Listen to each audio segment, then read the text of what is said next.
Vous êtes sur E-Télé et vous faites bien. Voici les titres de ce journal. Ce samedi 5 décembre 2020, le président de la République était à Porto Novo pour sa tournée nationale de reddition de comptes. Aux populations, la commune se dit fière des réalisations du programme d'action du gouvernement et opte pour la continuité. Vous suivrez les détails dans un instant.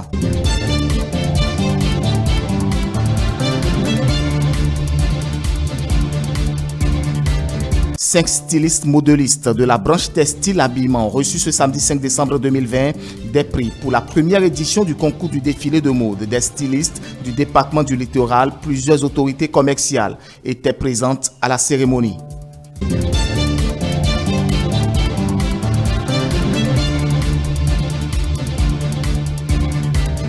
Écho de nos plateaux en fin d'édition, vous suivrez le résumé des différentes rubriques de votre émission Dimanche c'est politique. Voilà pour le sommet.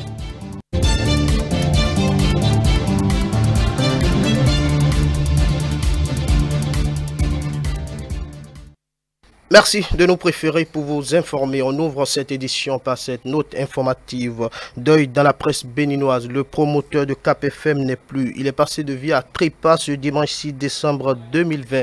Le désormais regretté président directeur général est décédé à l'âge de 87 ans. Toutes les condoléances aux confrères de la station radio Cap FM. On poursuit cette édition par la présence de la tournée de reddition de comptes du chef de l'État. Il était en fin de journée du samedi 5 décembre 2020 dans la commune de Porto Novo. C'est une communauté enthousiaste qui l'a accueilli. Compte rendu, Mathilde Sabi. Pour la dernière étape de la 17e journée du périple de reddition de comptes, le président Patrice Talon était dans la cité des Haïnovi. Tout de blanc vêtu, les populations de la ville aux trois noms accueillent avec ferveur le chef de l'État, le faiseur de miracles selon les propos du maire Charlemagne Nyancotigny. Il y a quelques semaines, les forces vives de Porto Novo s'étaient réunies pour célébrer les acquis de la ville sous votre gouvernance et rendre hommage à l'architecte que vous incarnez. Une capitale qui n'a rien d'une capitale. C'est certainement ce qui justifie tout le miracle qui s'y produit depuis votre accession à la magistrature suprême de notre pays. Vos réalisations sont si expressives, si visibles, si imposantes, que pour nous, les Haïnovi, vous êtes définitivement entrés dans l'histoire comme le plus grand bâtisseur de la ville de l'ère post-indépendance. Le maire de la commune n'a pas omis de faire cas au président de leur doléance. Les concitoyennes et concitoyens de la capitale nous chargent de vous dire très respectueusement, Monsieur le Président, qu'ils attendent la construction de la route inter-État Porto Novo-Igolo pour impulser une nouvelle dynamique économique avec le Nigeria. Qu'ils veulent vous voir lancer et inaugurer l'autoroute Sémin-Porto Novo avec un pont sur la lagune. Le troisième pont sur la lagune de Porto Novo qui relie notre ville à celle de Calavi. Qu'ils désirent impatiemment l'aménagement et l'embellissement de nos berges lagunaires. Que notre chère capitale le dispose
Le président aime vraiment la capitale.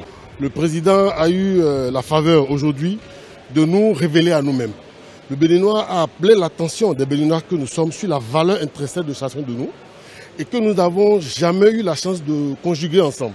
Il nous a invités aujourd'hui à comprendre que ce résultat que nous magnifions dans Porto-Novo n'est pas le résultat de sa stratégie seule.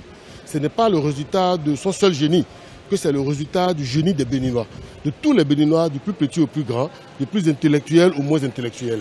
Il a appelé la conscience des Béninois aujourd'hui parce qu'il s'est dit qu'il s'exprime de la capitale du Bénin. Et donc aujourd'hui, il s'est exprimé à tous les Béninois et non seulement aux Porto-Noviens. Il a appelé l'attention des Béninois de prendre conscience de leurs valeurs et de savoir à l'avenir conjuguer ensemble. Parce que seul, on va vite, mais ensemble, on va très loin. Et nous venons de très loin. À Porto-Novo, nous extasons aujourd'hui sur les résultats de la ville. Aujourd'hui, les résultats de ce gouvernement crient et font beaucoup du bruit en silence. Mais le président nous a rassurés que pour lui, la pose de la première pierre était une phrase qui a été galvaudée, mais que c'est une pose de première pierre que nous avons connue à Porto-Novo. Que Porto-Novo va bénéficier encore de plus d'infrastructures. Porto-Novo va accueillir à l'avenir tous les sièges des institutions. Porto-Novo va bénéficier de tout ce que nous redoutons, le pont, les routes qui ont été déjà planifiées, le financement bouclé et que c'est juste question de temps que ça va se faire. De la 17e journée de reddition de comptes et d'évaluation de l'action gouvernementale qui a connu les étapes de Sakété, Dangbo et Porto-Novo, le porte-parole du gouvernement, le ministre Alain Rolla, a fait le point de la journée. On le suit. Les recettes que nous devons retenir dans l'étape qui s'est achevée à Porto-Novo, c'est d'abord la synergie dans l'action. Le président de la République est parti d'un exemple banal. De l'eau, il nous en faut. C'est pour la consommation, même si ça rentre dans le développement. Des routes, évidemment, on dit souvent que la route du développement passe par le développement de la route. Le président de la République l'a expliqué. Nous avons parlé d'énergie. L'énergie a été réclamée par les populations comme un bien de consommation. Le président de la République est revenu sur ces paramètres de départ. L'énergie, c'est le fer de lance du développement. Faute d'énergie en quantité et en qualité, le Bénin a dû fermer de nombreuses usines de production. Le palmier à huile, l'huile qui faisait la fierté de notre pays, a disparu parce que toutes les usines qui raffinaient ont disparu parce qu'on ne pouvait pas entreprendre sans énergie. D'où l'intérêt de tout ce qui a été mis en œuvre pour que notre pays redécouvre cette énergie, soit autonome et puisse revendre, ce qui constitue un préalable pour la réindustrialisation de notre pays, pour la multiplication des emplois. Nous sortons de l'improvisation, de la navigation à vue et même d'une organisation embryonnaire pour rentrer dans une prospective lointaine. C'est-à-dire qu'à ce jour, nous savons quelles seront nos ressources, quels seront nos besoins dans 10, 15, 20 ans. Le président de la République a réaffirmé ce qui était déjà en préambule au programme d'action du gouvernement où il a été mis en exergue cette phrase « Pris individuellement, les Béninois sont capables de grandes prouesses ». C'est le collectif qui a manqué jusqu'à présent. Et aujourd'hui, le président réaffirme qu'il est fier d'être béninois et il dit que les Béninois sont les meilleurs. Cela veut dire que lorsque le président de la République dénonce nos travers, ce n'est pas qu'il soit contre les Béninois, ce n'est pas qu'il soit honteux de notre pays, mais c'est bien parce qu'il aime ce pays et il aime davantage ce que ce pays devient, ce pays redevient, ce que les Béninois redeviennent, qu'il se permet, en bon père de famille, en bon Béninois, de dénoncer nos travers afin que nous retrouvions nos attributs les meilleurs. Une équipe de notre rédaction est allée dans la commune de Zapota pour recueillir les impressions des citoyens sur le passage du chef de l'État dans la localité.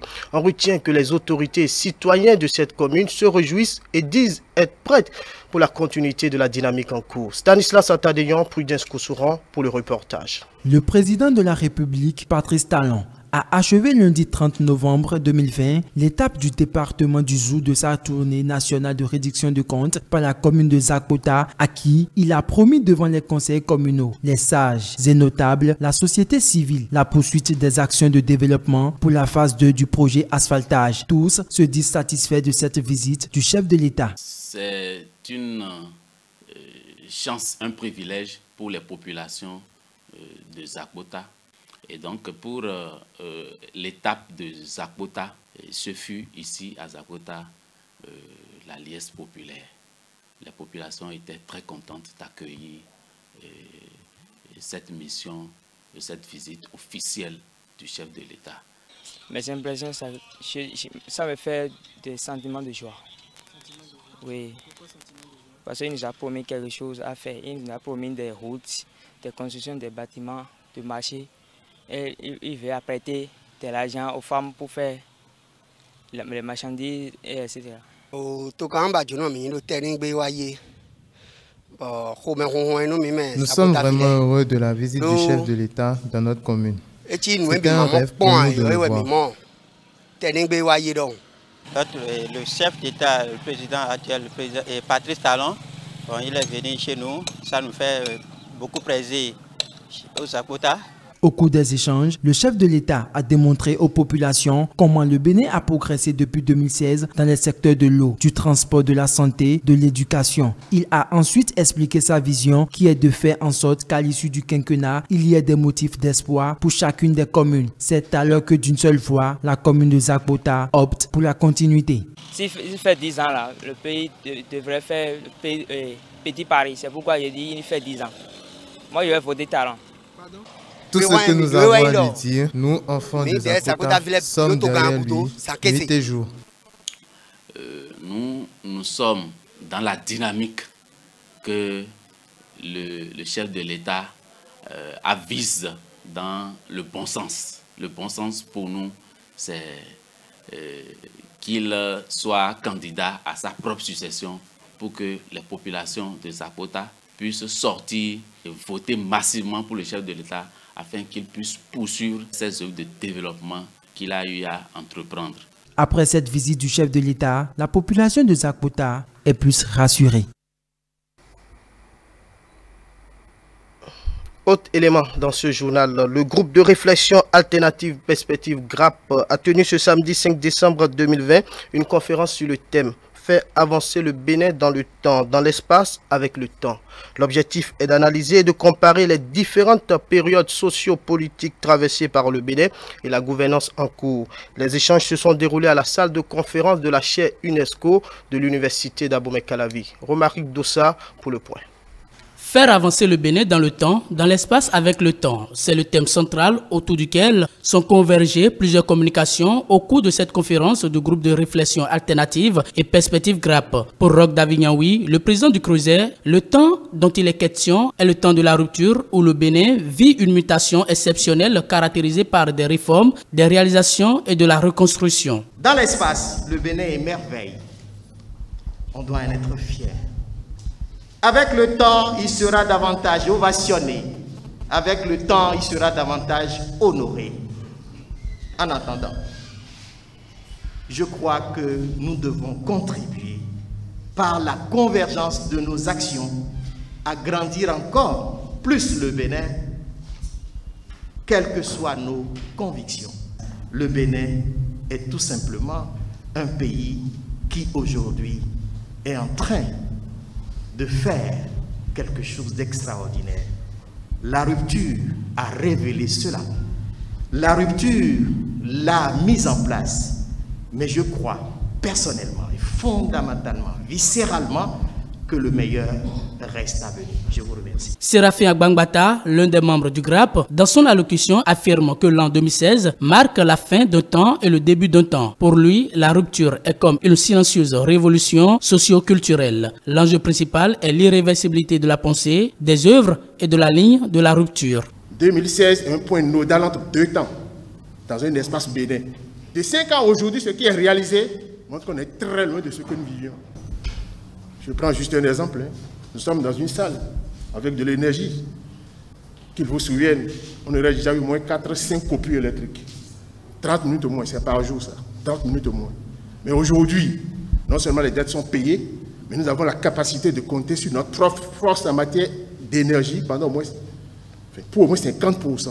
Le temps est devenu un facteur important dans la mise en œuvre du programme d'action du gouvernement, affirme Benjamin Dako, secrétaire général adjoint du gouvernement. La pratique développée pour atteindre les objectifs du PAG démontre qu'une autre idéologie est en cours d'expérimentation au Bénin. Une idéologie dotée de plusieurs valeurs dont le travail bien fait, le sacrifice de ceux qui sont en charge de mettre en œuvre le PAG, le don de soi et l'engagement pour l'intérêt public. On ne se dote pas de l'idéologie pour s'amuser.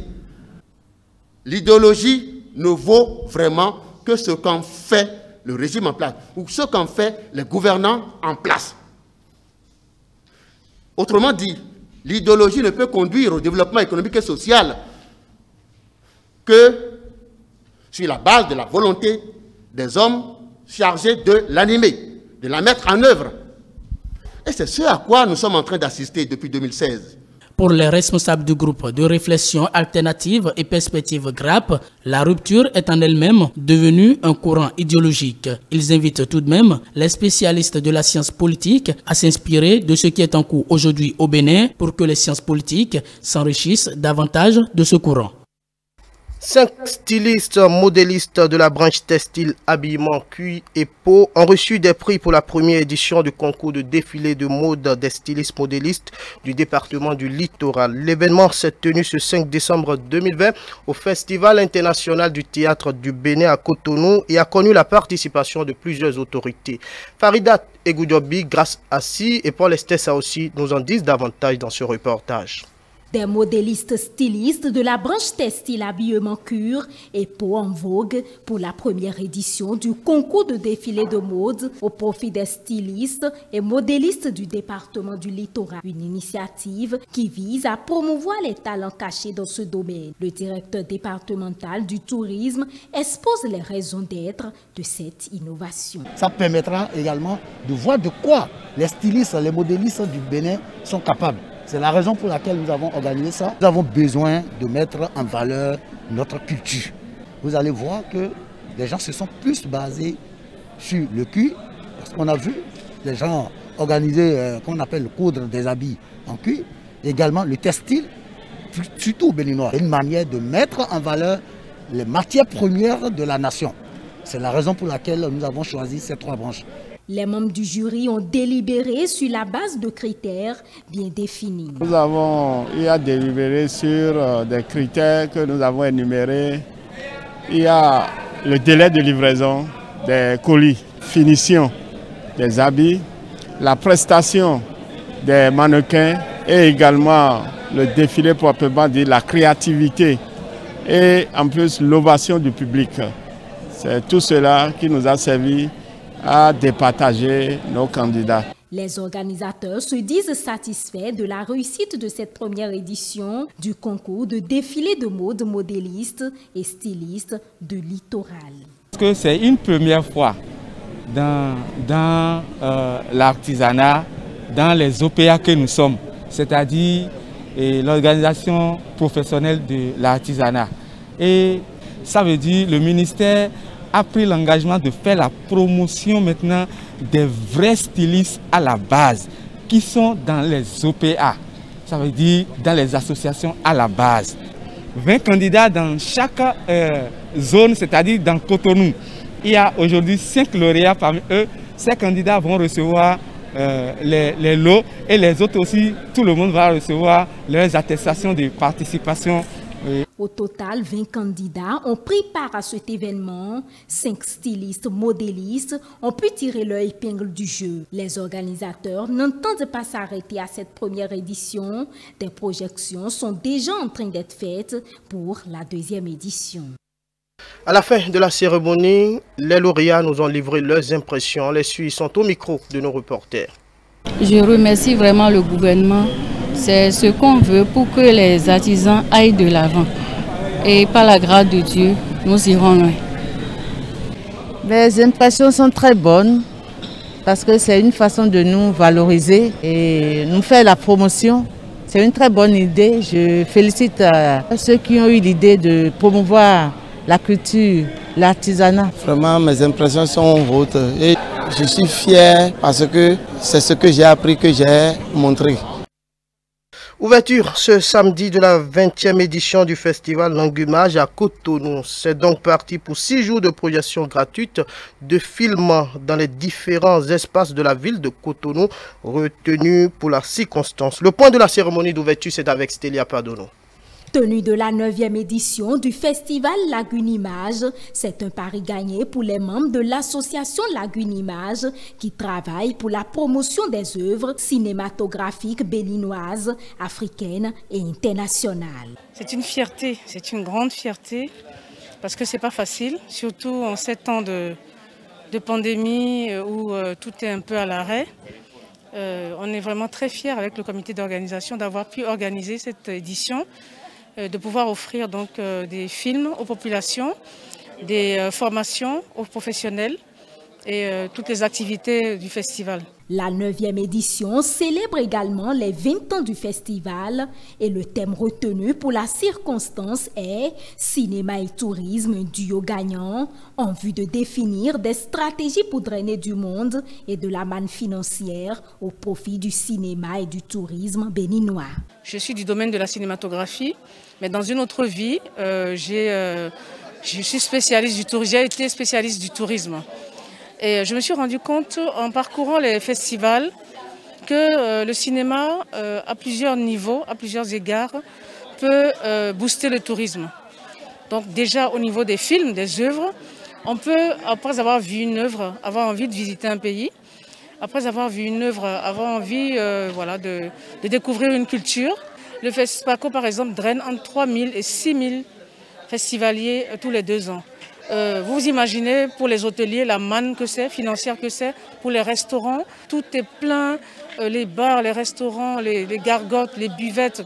Donc c'est vraiment toute une économie que draine le cinéma pour le tourisme. Pour permettre aux citoyens de vivre d'agréables moments, des espaces ont été réservés pour la projection d'une 50aine de films. Ces espaces sont Artistique Africa, le Festec, le ITB à Toguin, à Djurouhoué dans la périphérie de Cotonou, l'espace Méton et un certain nombre d'autres espaces, le parking à Fige-Rosset. Donc des espaces classiques qu'on utilise et de nouveaux espaces qu'on a rajoutés. Donc à ces espaces-là, du lundi au jeudi, il y aura des projections de films. Une 50aine de films seront proposés aux populations. Ce sont des projections gratuites. Les places seront limitées à cause de la Covid. Donc il n'y aura pas plus de 50 personnes par espace, par projection. Sortez, allez voir ces films, allez passer du bon temps, allez vous changer les idées et participer au festival.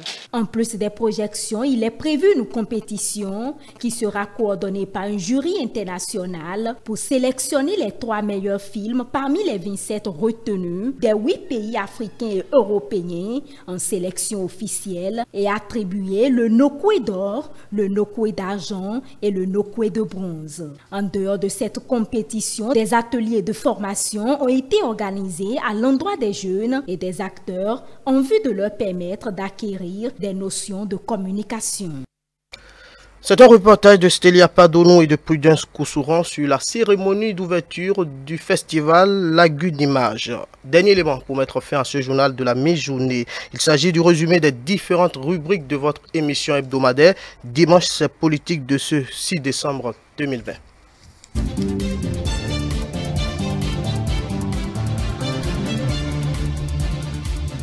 Les invités de Rafiatou Mamadou sont revenus ce dimanche dans la rubrique hebdo des éditorialistes sur les avantages de la digitalisation sur le plan économique, administratif et social, puis les différentes observations faites aux responsables du Parti Les Démocrates par le ministère de l'Intérieur dans le cadre de l'obtention de leur récépissé. Romaric Dossard. 9 mois après le lancement de la plateforme de création d'entreprises en ligne monentreprise.bj par l'agence de promotion des investissements et des exportations à pièces, le Bénin devient numéro 1 mondial dans la facilité et la rapidité à créer une entreprise selon la Conférence des Nations Unies sur le commerce et le développement CUNICED. Cette performance du Bénin sur le marché mondial était le premier sujet de l'hebdo des éditorialistes de ce dimanche 6 décembre 2020. Cette analyse de Yann Richards, économiste des Nations Unies, ne m'a pas totalement satisfaite. Mais il n'a pas parlé des problèmes qui se posent en matière de connectivité, de connexion. Vous savez qu'il y a beaucoup de choses qui font fonctionner l'économie. L'obtention des papiers administratifs, aller payer ses impôts, fait tas de trucs. Donc aujourd'hui, toutes ces choses-là ont été facilitées. Ça devait permettre à l'économie de bondir, en réalité. Et l'analyste, quand il se base sur ces faits-là, il va dire, bon, le Bénin a dématérialisé beaucoup de choses. Le Bénin a favorisé beaucoup de démarches administratives. Et par rapport à ça, je pense qu'ils sont numéro un. Il faut aller vérifier. Comme vous, je constate que c'est la volonté, c'est peut-être cette volonté-là qui a été analysée. La digitalisation contribue aussi à la mise en œuvre du volet social du programme d'action du gouvernement. Une opération a été lancée la semaine écoulée par le ministère des Affaires sociales et de la microfinance afin de transférer environ 4 milliards de francs CFA gratuitement à des populations vulnérables du pays. Elle est expliquée au cours de l'émission. Chaque ménage reçoit 2 types de transferts. Il y a un transfert conditionnel, c'est-à-dire que avant de recevoir cet argent, vous faites un travail. Et le travail, c'est quoi? Le travail consiste juste à entretenir votre cadre de vie. Si vous le faites dans un mois, vous travaillez sur 12 jours. Et chaque jour, vous avez droit à 1000 francs. Et donc, ça fait 12 000 francs par mois que vous avez. Il y a un transfert non conditionnel. C'est-à-dire que vous ayez travaillé ou pas, vous bénéficiez ou pas, vous avez cet argent-là. Ça fait 5 000 francs CFA. Ça aussi, c'est pas alors, donc le ménage prend 5 000 francs plus les 12 000 francs, ça fait 17 000 francs qu'on vous envoie chaque mois. C'est gratuit, c'est pas remboursable. C'est pour vous. Les observations faites aux responsables du parti Les Démocrates par le ministère de l'Intérieur et de la Sécurité publique dans le cadre de l'obtention de leur récépissé d'existence légale sont aussi au cœur des échanges. Si les démocrates savent qu'ils ont besoin d'avoir le récépissé et de passer à autre chose, je pense qu'il est temps qu'ils puissent trouver le vrai dossier. Parce que c'est ça, en fait, le problème. Qu'ils puissent trouver le vrai dossier et qu'en ce moment-là, lorsqu'ils auront le vrai dossier, et le ministère de l'Intérieur va continuer de les titiller, eh bien, ils vont venir, c'est leur responsabilité de venir devant le peuple et de dire, mais vous voyez, et parce que ce qu'ils font, ils risquent de faire mentir le chef de l'État. Le chef de l'État nous a promis qu'ils auront leur récépissé d'ici peu. Et chaque semaine qui se présente, c'est qu'on trouve des choses à dire. Je trouve que ce n'est pas bien. Et il faut qu'il bouge, quoi, pour avoir les papiers. Ces invités souhaitent vivement la continuité de la dynamique en cours.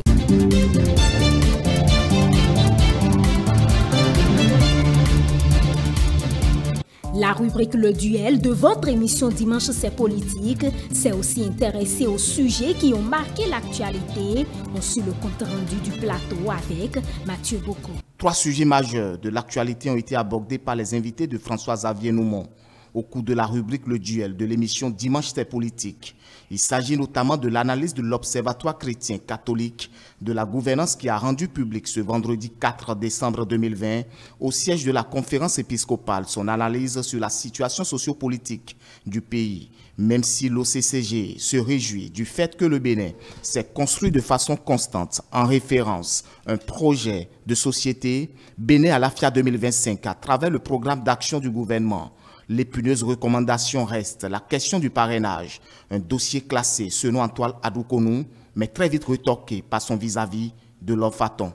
La question a été vidée, mais le gros problème qui se pose toujours est de savoir si les députés de la mouvance ont les mains libres pour donner le parrainage. C'est-à-dire que la polémique reste et demeure. Et quand un groupe religieux, entre griffes, sort et demande le suppression du parrainage, on y verrait peut-être une affirmation politique. Et si aujourd'hui ils ont une position politique, elle n'est pas partisane, mais elle est politique. On le leur concède. Et si c'est un lobby, parce que c'est aussi un lobby. Si c'est un lobby qu'on le fait, si ce lobby peut réussir à fléchir certaines positions, tant mieux pour la République. Je suis au regret que cet observatoire aille à ces extrêmes-là. Parce que, il s'agit d'une recommandation. L'observatoire n'a pas de force pour changer quoi que ce soit. Elle a recommandé finalement l'Assemblée monocolore. Elle a recommandé la Cour constitutionnelle qui est supposée être aux ordres. Donc finalement, sa recommandation n'ira pas loin, je pense. Parce que le vrai problème qui se pose aujourd'hui, j'aurais préféré que l'Observatoire aille dans le sens de voir comment, dans ce contexte, on peut aménager les choses pour quand même que les élections soient inclusives, un peu ouvertes. L'autre sujet abordé est relatif à la décision de la Cour africaine des droits de l'homme et des peuples qui ordonne au Bénin son arrêt du 27 novembre 2020 de prendre toutes les mesures afin d'abroger la loi numéro 19-40 du 1er novembre 2019 portant modification de la loi numéro 90-032 du 11 décembre 1990 portant constitution de la République du Bénin. Avant toute élection, sur le sujet, les deux invités clarifient. L'histoire nous enseigne qu'hier, les mêmes décisions ont eu lieu dans les mêmes conditions et personne ne les a appliquées. Aujourd'hui, on a les mêmes décisions dans d'autres conditions et je suis sûr que personne ne les appliquera. Si elles sont justes ou pas, ce sont des décisions qui sont prises, qui vont faire un effet médiatique, mais n'ont aucune suite parce que ceux qui sont là, comme ceux qui étaient là hier, ne les ont jamais respectés. Ce n'est pas tout ce que la Cour a dit que les gens rejettent. Quand les gens trouvent que vraiment ce qui est dit, ça ne compromet pas surtout leur souveraineté, les gens s'y conforment. La tournée du chef de l'État, notamment son discours à Abomey, était aussi au menu de ce duel.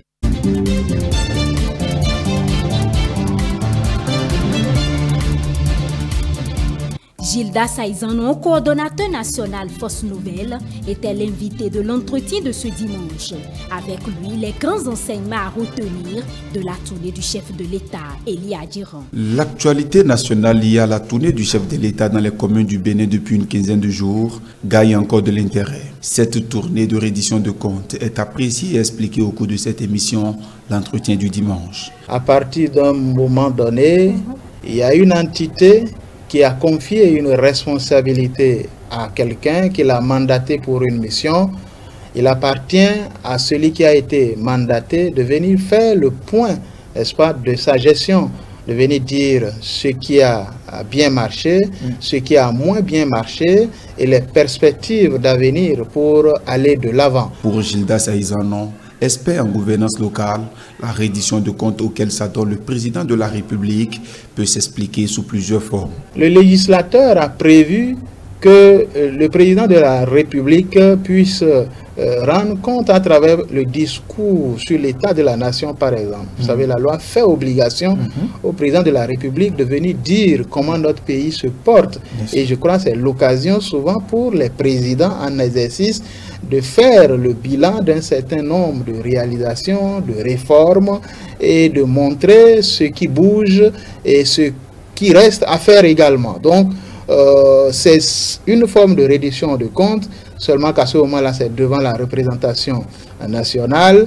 Et cette fois-ci, le président de la République a choisi la forme qui consiste à descendre sur le terrain, aller au contact des populations dans un style plus direct pour échanger également et prendre leurs observations afin de parfaire ce qui est encore possible. À la question de savoir si la tournée de Patrice Talon pourrait s'apparenter à une pré-campagne dans le cadre des présidentielles de 2021, l'invité s'exclame et parle d'un mauvais procès d'intention. Non seulement il n'a pas encore dit oui à une possible candidature pour l'élection de 2021, le président de la République n'a pas encore donné une position. Et à partir du moment où il ne s'est pas encore déclaré candidat, il reste dans la peau de président de la République et sauf à méconnaître, n'est-ce pas, nos lois, on ne pourra pas me dire qu'un président de la République n'a pas le droit d'aller, n'est-ce pas, dans les communes pour échanger avec les populations. Les sujets relatifs à la vie de son ancien parti UDBN et ceux du parrainage ont été également passés en revue au cours de l'émission.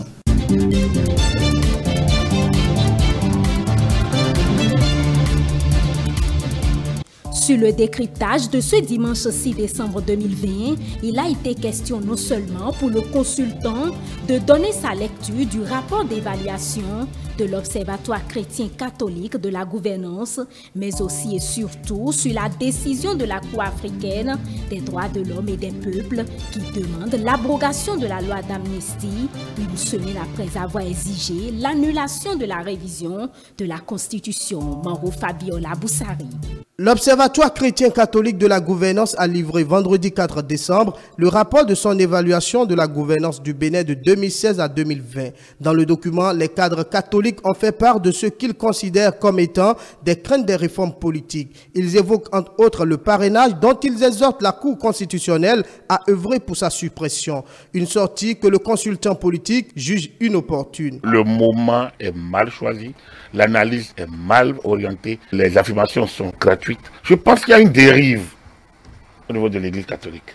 Dans leur rapport, les cadres catholiques ont déploré l'absence de consensus politique avant le vote de certaines lois importantes et rappellent à travers les recommandations que l'esprit de la conférence nationale était celui du consensus. Agapit Napoléon Maforican fait une mise au point. On parle de l'historique conférence nationale, les acquis de l'historique. Non, la constitution de 90 n'était pas une constitution consensuelle. La limitation d'âge a créé beaucoup de débats. C'est une frustration, même au Conseil de la République. Les ne m'enterrez pas vivants là, c'est la formule de Maga, désespéré. C'est ça. Le référendum donne la parole au peuple souverain, c'est tout. C'est pas un consensus. Le consensus, c'est qu'on s'est entendu après débat, là, débat point sur point, point par point, point par point, et on s'est dit voilà, là maintenant nous sommes en phase. Là il y a un consensus. Après, quand on discute, on ne s'entend pas toujours. On dit, ben bon, ok, laissons ça comme ça. Avançons d'abord. On va voir, on va régler. Essayons, c'est la cause commune. Le temps passe. Et on finit par dire, bon, d'accord, avançons. On appelle un compromis. Le même vendredi, la Cour africaine des droits de l'homme et des peuples a ordonné à l'État béninois l'abrogation de la loi d'amnistie. Décision qui vient une semaine après celle demandant l'annulation de la révision constitutionnelle. C'est un harcèlement. C'est un harcèlement. Et pour lui, la Cour d'Arusha, qui devrait orienter, a perdu sa boussole. Parce qu'il dit des choses qui ne peuvent pas se faire. On ne peut pas abroger la révision de la Constitution. Ce n'est pas faisable. Aucun État sérieux ne doit le faire, ne devrait le faire. Pour certains, le non-respect des décisions de la Cour pourrait écorner l'image du pays. Si l'image du pays peut être claquée et que le calme dans le pays est géré, et que nos institutions se modernisent, et que notre développement s'impulse, et que demain on a des résultats, pourquoi vous voulez que vous occupez des images? Au regard des dernières déclarations, mais aussi et surtout du dialogue national demandé par Valentin Denotin avant la présidentielle de 2021, le consultant politique conclut qu'il y a un groupe de personnes qui se mélangent les pédales, pensant retarder la dynamique en cours. L'apocalypse qu'ils ont pensé, ou dont ils ont rêvé, ou qu'ils ont promis, l'apocalypse n'arrive pas. Bien au contraire. L'aspiration du peuple béninois aujourd'hui, c'est que les réformes impulsées par le président Talon sont des réformes qui, même difficiles, portent à leurs fruits sur le plan donc, de la modernisation de notre pays, sur le plan du développement durable. C'était le journal de la rédaction. Merci de l'avoir suivi. Merci également à toute l'équipe technique. La prochaine édition du journal présenté, c'est 19h30. Ne bougez pas. Tout de suite après moi, ce sera la rediffusion du décryptage du consultant politique Agapit Napoléon Maforican. 15h30, la rediffusion de l'hebdo des éditorialistes. E-Télé, la chaîne de l'excellence que vous pouvez également retrouver sur nos différentes plateformes digitales. www.etelebenin.com. Sur YouTube, Facebook, tapez tout simplement dans la barre de recherche E-Télé Bénin. Merci pour votre fidélité. Fidélité toujours renouvelée, jamais à condition. À bientôt.